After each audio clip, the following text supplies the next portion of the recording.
Baga, baga, baga. Paano ba magkaroon ng malusog na baga? Sige nga.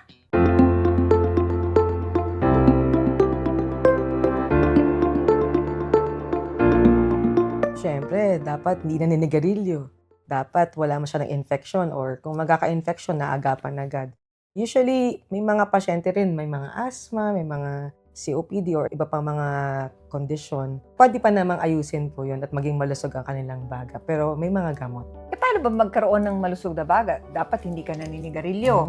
Ano pa? Aside from sa sigarilyo, may bago na ngayon, mga vaping na no? So yung vaping, dapat wala din yun, no? Air pollution, tsaka yung mga biomass fuels, hindi lang naman kasi smoking, vaping ang magkakaroon ng obstructive lung disease, no? Pwede rin po sa biomass fuel. Ano po ba yun? Yung pagka nagluluto sa uling, o kaya sa firewood, ganyan po. Yun mga usual na mga pamamaraan ng pagluluto dati, no? Pero may mga people pa rin o mga tao na yun pa rin yung waste nila ngayon. Siyempre, pagka nandun tayo sa area na medyo polluted, no? O kaya yung mga jeepney drivers natin, kung namamasada sila for a long time, di ba, exposed din po sila doon sa air pollution. Yung quality of air natin dito sa Manila, sa Philippines, medyo hindi maganda, no? So, nakita nyo naman, pag tumingin kayo, no, sa mga high-rise buildings, nandun kayo sa taas, titingnan mo, medyo maitim, no? Yun yung quality ng air na in-inhale natin o sinisinghot natin. So, maapektuhan pa rin yung daanan ng hangin natin. Pati mapupunta po lahat ng pollution na yon sa ating baga. So marami palang ways para maging malusog ang ating mga baga. Ang pangalawang tanong, may difference ba ang babae at lalaking baga? Siguro sa size lang, ano? Kasi syempre, depende yun sa pangangatawan natin, sa height natin, yung size ng ating baga. Pero actually, dapat pareho lang po yung health ng kanilang baga. It will just have to be dependent on how you take care of your lungs. In actuality, no, kagaya ng kidneys, ang baga, kahit isa lang, actually, kaya mong mabuhay na isa lang ang baga. Ang problema lang, as we age, as we get exposed to a lot of pollution and all the infections or any other pollutants or ano pang mga pwedeng makakos ng damage sa ating lungs. Pero ang healthy lungs, no, hindi naman nasusukat sa kalakihan ng lungs. Pero just the same na dapat yung function nila na maintain kung medyo nasa magandang kondisyon, no? Siyempre, kung kunyari, kahit dalawa yung lungs mo, kung naninigarilyo yung isang pasyente or isang tao, siyempre, parehong lungs maging apektado. So, magkakaroon ho talaga ng disruption sa paghinga. Meron hong hingal, merong ubo, ganyan po yung mga sintomas. Usually, mga COPD, ganyan. Sinasabi, mas mataas yung rate or yung prevalence ng tuberculosis sa mga lalaki. Siguro dahil mas marami yung workforce na lalaki sa mga areas na medyo may tuberculosis, no? So, kunyari, yung mga nasa seafarer, tas dikit-dikit sila matulog. Kasi nga, sa ventilation, doon, mahahawa po talaga tayo pagka may isang pasyenteng may tuberculosis. Siguro, ngayon kasi marami na rin mga babae ang nag-work, no? So, just the same, pwede pa rin silang tablan ng sakit na yon. So, kung tuberculosis lang pinag-uusapan, wala naman talagang difference. Pero sa statistics, mataas pa rin talaga sa mga lalaki. Sa ibang mga sakit, no? Kunyari, asthma, meron yan, equal naman po sa babae at sa lalaki. So, hindi naman siya yung namimili. So, yung aircon, especially kung di nalilinis, kasi may mga infection na pwedeng mag-stay dun sa air conditioning natin na units. May mga water din po kasi na ini-emit or during the time nakabukas yung mga aircon. So, may infection na pwedeng or mikrobyo na pwedeng nating makuha doon. Microbiological na infection po. So, kailangan po talaga medyo malinis po, no? So, air quality ng isang enclosed area, syempre, kung hindi napapalitan yung air doon, kung may isang tao na may infection, sa TB kasi ang endemic talaga ang Philippines, no? So, tuberculosis, pwede po talagang yung bacillus o yung mikrobyo mapunta doon sa atmosphere, tapos isang pasyente o isang tao na hindi maganda yung pangkalusugan niya sa health niya, at that time, pwede siya magkaroon ng infection. Kunyari, tuberculosis. So, enclosed spaces, meron namang humidifier, mga ganyan. Siyempre, nung pandemic, lahat tayo bumili ng mga humidifier, no? Nakakatulong siya. Actually, ginagamit siya sa mga asthmatic patients para mas maganda yung quality ng air. Pero for the infection or mga tuberculosis, mga ganyan, hindi naman siya masyadong nakakatulong. Not unless ang ginamit mo po talaga yung HEPA filter, mga high-end po na mataas po yung grade, no, pang filtration po ng air.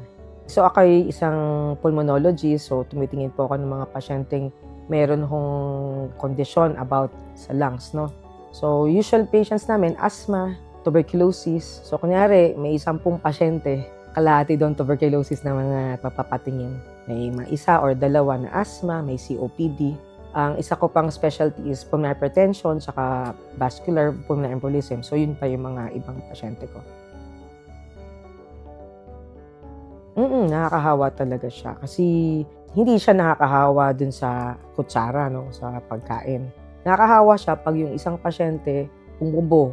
Tapos yung bacilli o yung mikrobyo napunta, yung TB bacillus, nasa atmosphere o sa air, no? Tapos may isang pasyente na hindi nga maganda yung pangkalasugan niya ng lungs at that time, pwede niyang malanghap po yung mikrobyo. Kung maganda sana yung health niya or yung sistema ng kapangangatawan niya at that time, maaari pa rin pong hindi mahawa yung pasyente. Pero kung immunocompromised po, mga ganyan, hindi maganda yung kalusugan, mga may cancer, o iba pang mga kondisyon na mababa immune system, mga nagtitik ng mga medication na bumababa immune system nila, malaki ang tsansa na magka-tuberculosis kung meron ho silang pasyente or kasama sa bahay na may tuberculosis.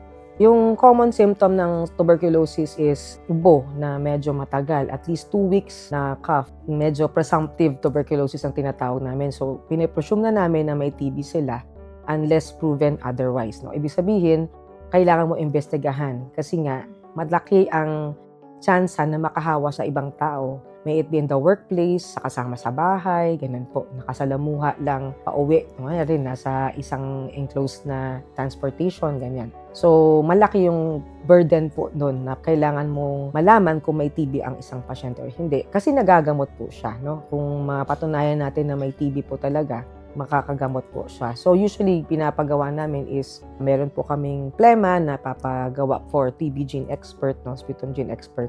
Tapos, malalaman na po agad kung may TB o wala doon. Pwede rin po magpagawa ng x-ray, especially kung ubo na matagal. Hindi lang naman TB ang pwedeng rason bakit mag-uubo ang isang pasyente. Pero kung 2 weeks nasa Pilipinas ka, kailangan malaman kung TB yan o hindi.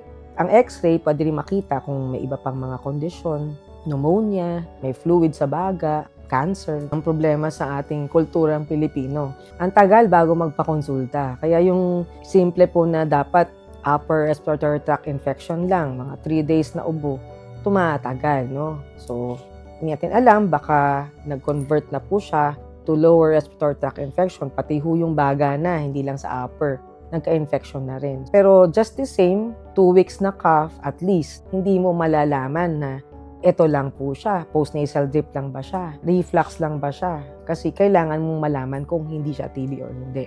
Alarming talaga, no? Pero mga ganyan po na sintomas, kailangan mo pa konsulta sa doktor. Malalaman po at mabibigyan po kayo ng advice kung ano po yung kailangan ninyong gawin.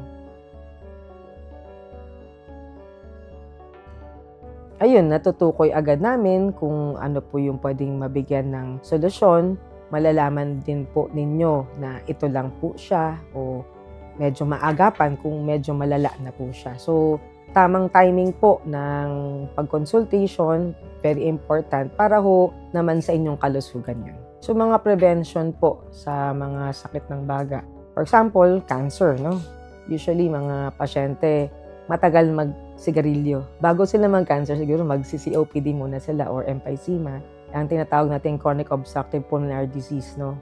Compounding po yun, the amount of time and the length of time na nagkaroon sila ng exposure doon sa cigarette smoking. Eh, ngayon nga may vaping pa, no? So, usually, mga ilang sticks, no? Kailangan po mga 20 sticks per day for 10 years, no? Mataas na yung risk po na magkaroon ho ng lung cancer. Pero syempre, before lung cancer, COPD nga. So, ang kailangan po, prevention, no? So, mga bisyo, mas maganda po iwasan, no? So, kung naka-smoking na po yung pasyente, for example, paano natin i-advise? Siyempre, smoking cessation o pagtigil po ng pagsisigarilyo. Ilang years lang po, nagtigil po tayo ng paninigarilyo. Actually, even a few days, few weeks, months. Malaki na po yung masasalba natin sa ating lungs, no? yung risk po natin na magkaroon ho ng mga chronic diseases like COPD and of course lung cancer, etc. No? So, prevention is actually very important, and if you're already smoking, mag-cease po ng smoking or magtigil ng smoking. So, kunyari, tuberculosis naman po, syempre, pagka mga nasa work naman po, yearly meron pong chest x-ray, no? Pinagagawa natin. So, malalaman po natin agad kung may tama yung lungs natin, no? Kasi usually, nasa taas po ng lungs, kita yung mga senyales na may tuberculosis, no? So, pag ganun po, makikita mo agad. Kung may naramdaman ka, ano po ba yung mga pulmonary symptoms? Ubo, mahirapan huminga, madaling mapagod. So, nag-overlap din po sa ibang mga systems, no? So, kailangan po talaga magpakonsulta agad sa doktor. So, wag ho mabahala. Kailangan po in a few days po na hindi ho tama yung nararamdaman ninyo. Siyempre, hindi naman po kasi kayo doktor. So, kailangan po magpakonsulta talaga. Kasi ma-advisean po namin kayo kung anong gagawin.